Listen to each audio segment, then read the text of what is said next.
Welcome to the Weekly Blends Reality Check. My name is Greg Santee. I'm Sam Lacina. I'm Lasse Lund. And I'm Corey Burris. And this is our chance to review with a little bit more down-to-earth thoughts about past games we've played. And the game we're talking about right now is Brink. I think of all the reality checks we've done, this is probably the most... Divided? No. I think that this is probably the why most we pertinent do reality checks. reason Because to do it, right? We're looking at it back a month and a half after it came out. Compare our podcasting thoughts with this review. Somebody start us off. Let's just talk Brink about by this. Slash Damage, a first-person shooter, kind of a Team Fortress 2-esque game where it's class-based. You're supposed to be working together. Yep. They tried to combine competitive multiplayer, co-op multiplayer, and single-player campaign into one cohesive experience. Yeah, and the idea was, you can play through the campaign, and at any moment your enemies can be it could be online people, or they could be Human, AI, yep. Or you could just play through it cooperatively. And I think that that's really where it faltered. I mean, from a standpoint of content, you're talking. I mean, there's you sit there and say you have different game types, and then they're all the same thing. Like everything is, you can play through the campaign levels, and you could be playing against humans, or you could be playing against AI. That's the same thing to me. You can't tell me there's co-op mode and online mode and multiplayer mode, because it's all the same thing. Yeah. But you're right about the six levels. I look at, we've talked about Killzone 3 before, and that where it has changing objectives, but it changes dynamically throughout the game. Mm-hmm. This is every time you play level A, right? You are going to experience, whether you're on one side or the other, you're all going to be fighting for the bridge. Right. If one team wins, then you will fight for the escort mission, and if one team wins, then you will do this next, and so.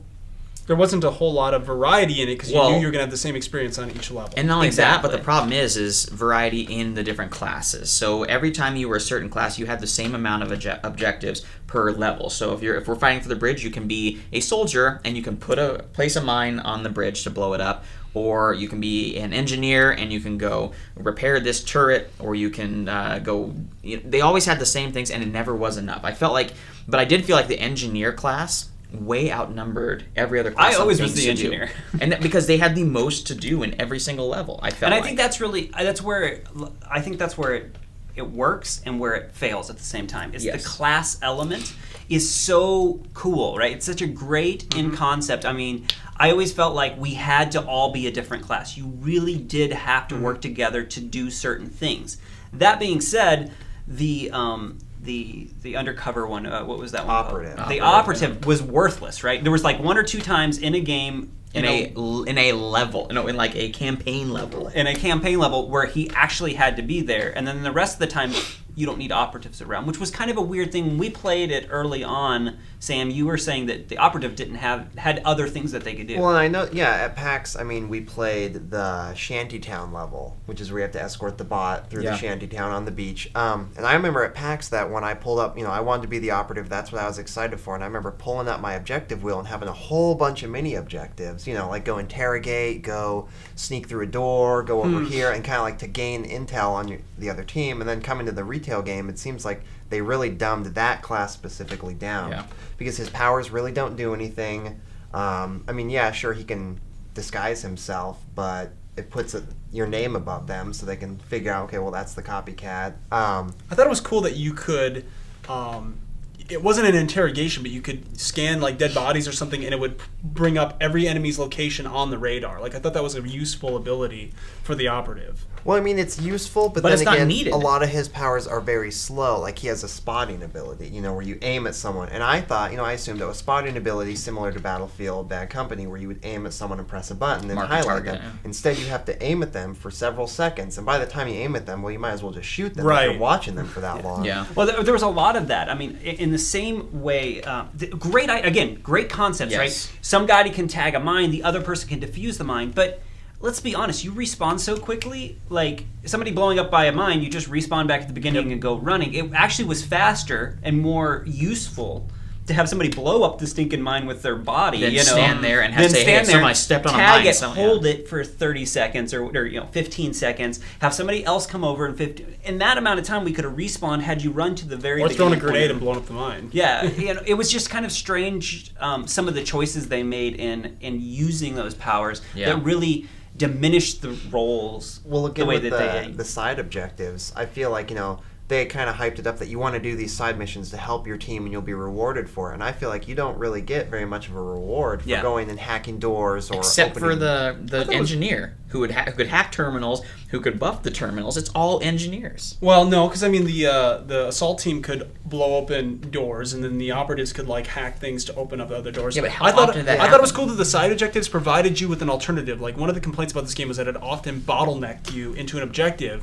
But the side missions would often give you that backdoor option to come at it from another angle. So there was some balance in there. I think, the storyline's worthless, right? I mean, there wasn't really a storyline, no. And I didn't actually mind that. I didn't care But about that. I expected that. I thought one thing that I didn't expect. I mean, when you started seeing what they were doing with it, I'm like, there's no way you can combine all of those and have a decent. They just storyline. pushed for the like at the very beginning. They were pushing for the story so much that I was like, wow, this is gonna be really good. Here, like having basically two separate games because they're two. You're doing the opposite sides or whatever, and you're hearing someone's completely different story and. It didn't feel that way at all. Like a little cutscene at the beginning does not. Now, one thing that they did that really added to the game or to the genre even was the smart system was the ability to do some parkour. On? Yeah, that too. So was adding in the parkour element, the first-person parkour element. Right. I mean, they took something from Mirror's Edge essentially, and they made it so you can move over terrain. And I think a lot of games now, or not a lot of first-person shooters, are exploring this idea and are really going to flesh it out more. I mean, you look at a game like Battlefield 3 that is, the same developer that made Mirror's Edge. They're incorporating some of the things that they've taken and putting that into Battlefield 3. So On the parkour, though, I think my biggest problem with that, I was very excited for that, the chance to kind of, because, I get tired of the same old just running around hallways shooting, so I was kind of excited, trying to get elevation and get, better positions, and I feel like a lot of the levels you play in, they're not really set up, like, they feel like you're in a lot of hallways, and sure, there's a box you could jump and slide over, but how often do you really use parkour in that game besides to jump over, like, a railing or a box? It was very few times. When do you really, go climbing up somewhere? You slide into people. You could slide and stuff, but I'm talking about, like, competitive advantage, like, there should be all kinds of things to get around to like flank them and but that's a fault in the level, not in the parkour itself. Well, no, that's what I'm saying. The problem I feel is, like the what's level point of design parkour? didn't really help the parkour. Right. I wanted to.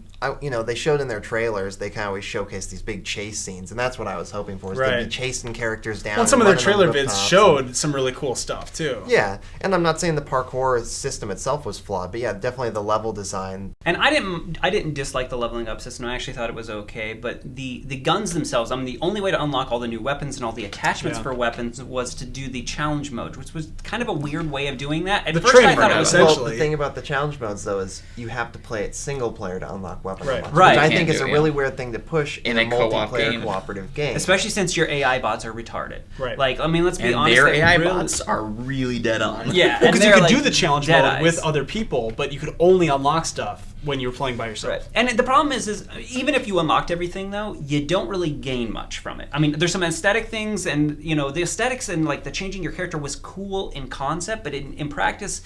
a lot of times it didn't load into the level, like my character wouldn't load into your game and some of those technical issues. But on the other side is the weapons, man. Just use an SMG through the whole thing. It's I did. just as accurate. It was just as powerful. And it shot faster. I used the Vector, or it's not called the Vector in this game, the entire time I played the game. Yeah. Because nothing I felt was better. We're complaining a lot about the game, but I actually had a lot of fun at different points, right? I mean, it was a nice change of pace. We've talked about this a little bit last week. It's a fresh experience, yeah.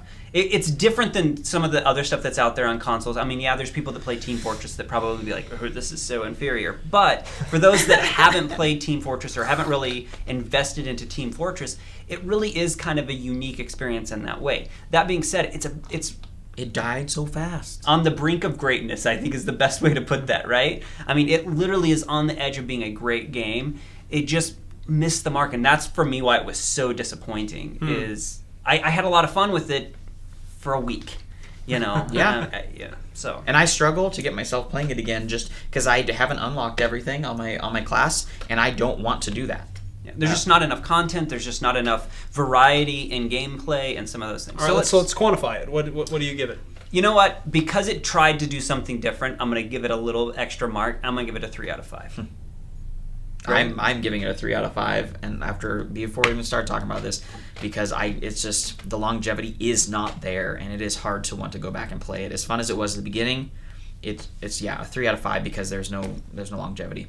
Sam? I'm going to give it a 2 out of 5 because I think it has a great concept, but it does not deliver. For me, it's like, after a week of playing the game, I was done. And when I pay $60 for a game, and even me, I play games more than anybody here. I play during the day and I play a lot, but I felt like I had everything unlocked and there's no replay value. Like once your character was done, like what am I playing for anymore? Yeah, I'm going to give it a 3 out of 5 as well. I think anything less than that would imply that something was broken, and there really wasn't anything broken about the game. But yeah, it just didn't polished. live up to Right. it. Yeah, so 3 out of 5. So it sounds like our general consensus is a 3 out of 5.